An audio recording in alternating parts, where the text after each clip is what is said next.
Welcome to yet another very interesting HackerRank challenge. We are going to be solving this counting values challenge today, and the difficulty level is easy, but it's really so interesting because there are different ways we can solve it. Let's see how it goes. Again, you see sometimes the question, the write-ups here can be a bit complicated when the question actually might be very simple. It says an avid hiker keeps meticulous records of their hikes. During the last hike, that took exactly steps. For every step, it was noted that if it was an uphill U or downhill D, hikes always start and end at sea level. And each step up or down represents a 1 unit change in altitude. We define the following terms and so on. Now, to understand this problem, of course, you have to take some time to read it, but let me explain exactly what is happening here, what the problem is all about to you. So basically, we have a hiker and he's taking steps like these steps, and he can either take an uphill step or a downhill step. For an uphill step is going to be U, for a downhill step is going to be D. At what point does he come to a valley, and how many of these valleys occur? Now the question says that the hiker starts at a sea level. Let's call it level 0. So he can either move up or down. So when he moves up like this, it means a U, but if he moves down, it means a D, right? Like this. If he actually comes back to the sea level, for instance, he moves down like this, and at this point you have a mountain. However, if he moves again, for instance, he moved down and comes back up to the sea level, at this point you have a valley, and that is one valley. So if he moves, of course he can move up, and then moves down. You have a mountain, and the same thing goes, you can move down, and then move up, and then you also have a valley. Alright, so the point is that the valley is always at level 0. So the second thing we need to determine at level 0, is it a mountain or a valley? Take note, the first thing you need to determine is at what level is he? If he is at level 0, then the next question is it a mountain or a valley? If it's a valley, we increment the valley count, but if it's a mountain, we don't do nothing. So let's see if we can code this problem like this.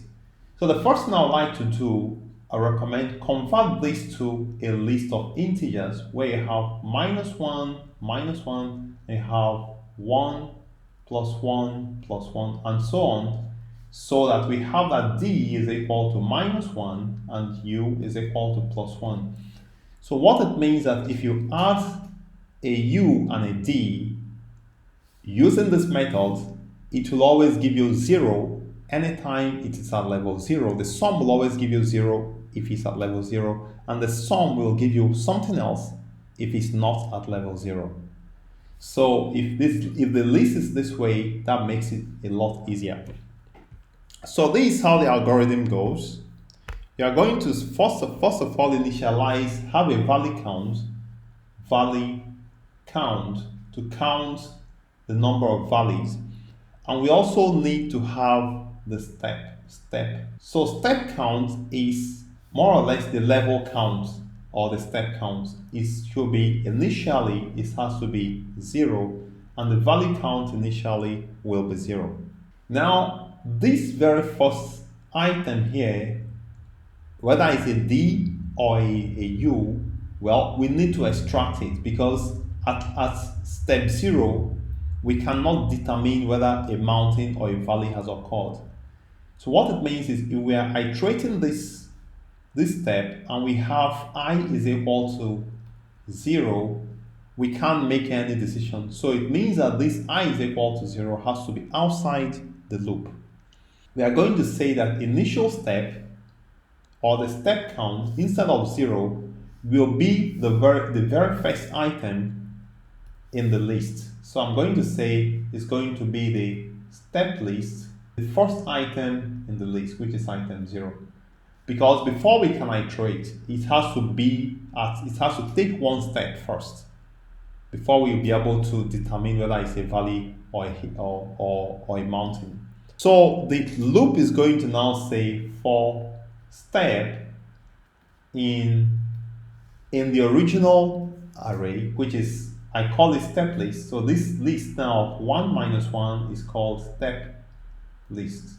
So for step in step list, but remember we've removed the first item, so it means that it's going to be step list minus the first item is represented like this, 1. So I'm slicing away the first item. I'm starting from 1. I'm taking away item 0 because we say that we have to loop from this point here. So at this point, once it makes a step, we are going to increment our step count. So I'm going to say step count plus is equal to step. Okay, so this is what we have here. Step count plus is equal to step because he has made one step. Now, if he makes a positive step and makes a negative step, it means it becomes 0.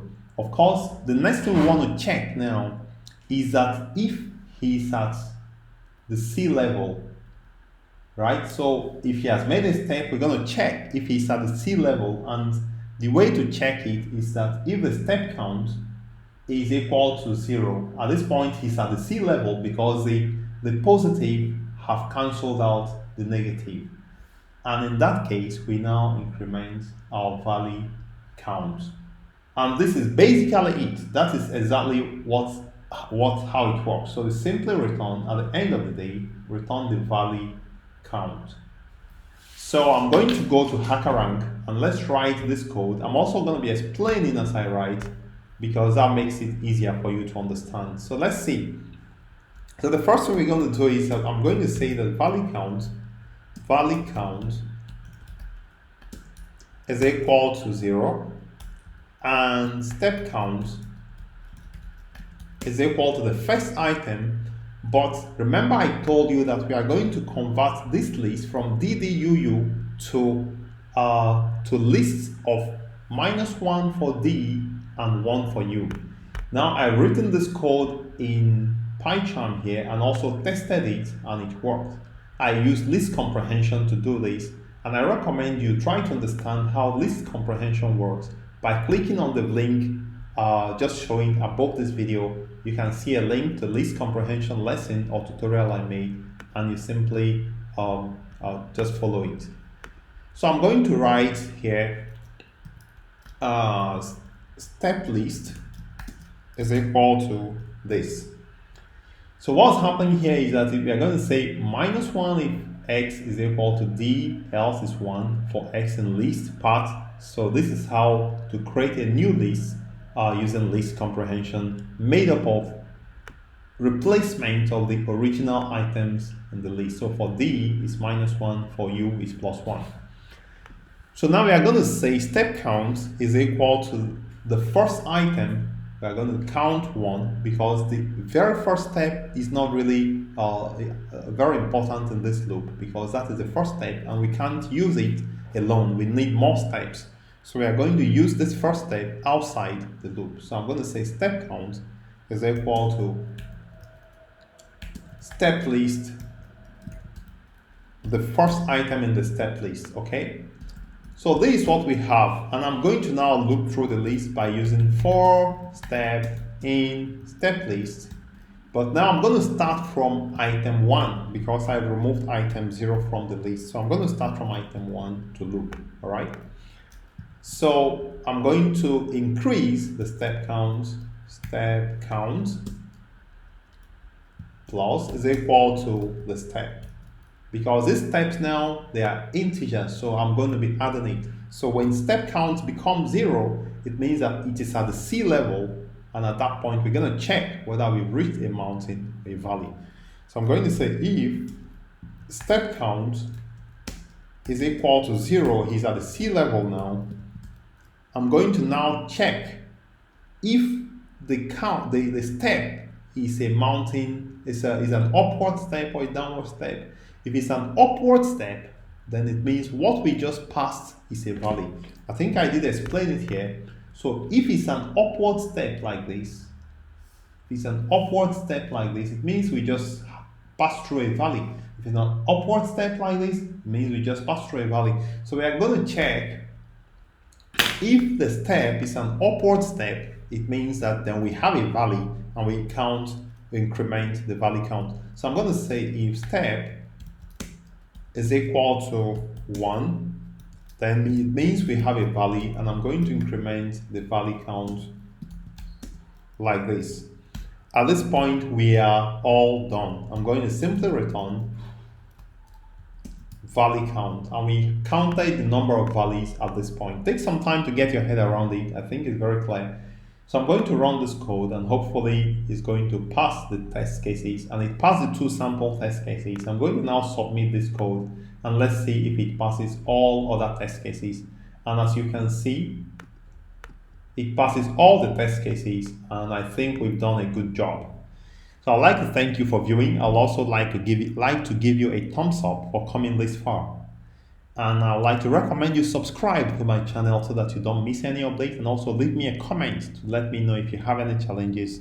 I remain Kind on the Tech Pro. We'll meet in the next challenge, and I'm always there for you.